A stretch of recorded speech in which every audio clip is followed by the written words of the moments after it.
என்ன காரணம்னா சின்ன வயசுல இருந்தே பத்திரிகை படித்ததுனால எனக்கு ஆர்வம்.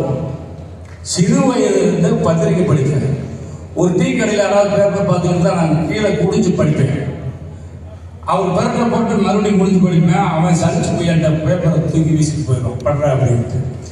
அப்படி ஏன்னா பத்திரிகைகள் அப்படி நேசிச்சோம். மக்கள் இன்னமும் நேசிக்கிறாங்க. இப்ப ஊடகங்கள்லாம் வந்துருச்சு. பத்திரிகைகள் ஊடகங்கள்ல வருது. பத்திரிகை வாங்கி பழக்கிற கடையில வாங்கி படிக்கிற பழக்கம் குறைவா இருக்கு. ஆனால் பத்திரிகையில நீங்கள் உண்மை எழுதினால், அதை துணிச்சலாக எழுதினால், யாருக்கும் பயப்படாமல் எழுதினால் என்றைக்குமே அது மக்கள் மனதில் இடம்பெறும், நிலைத்திருக்கும். உங்கள் உள்ளாட்சி முரசம் அப்படி விளங்க வேண்டும் என்று கூறி விடைபெறுகிறேன். நன்றி, வணக்கம்.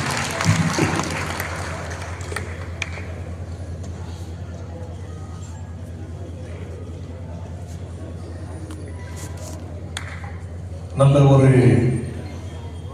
பாராட்டுரையை வழங்கிய லியாகத் அலி கான் அவர்களுக்கு எங்களுடைய